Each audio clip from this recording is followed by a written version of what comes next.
सध्या मोसममध्ये खूप गरम होत आहे, पाऊस येतो कधी ऊन निघतो, त्याच्यामुळे कोंबड्यांना खूप असा हीट प्रॉब्लेम होत आहे. बघा सर्व कोंबड्या इकडे सावलीमध्ये येऊन झाडाखाली बसले आहे, एक पण तुम्हाला उन्हात दिसणार नाही. या सर्व बघा झाडाखाली येऊन सावलीमध्ये आस्वाद घेतात.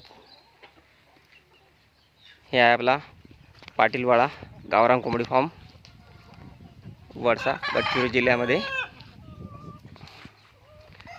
हे आपल्या फार्मचे लुक आहे.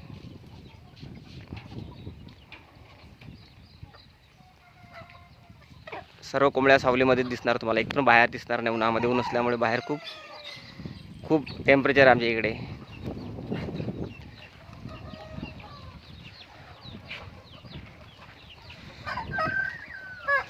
आपण चाऱ्यामध्ये यांना मक्का देतो भरडून, घरचा चारा देतो आणि तांदूळ कन्नी. आमच्या इकडे तांदूळ निघतो जास्त, तर आम्ही तांदूळ कन्नी आणि मक्का भरडा मिक्स करून देतो. हा आपला ब्रीडर असील क्रॉसमध्ये आहे. आपण याच्यात क्रॉस करतो गावरानला, म्हणजे पिल्यांना लवकर वाढवते आणि वजन पण चांगलं पकडतात.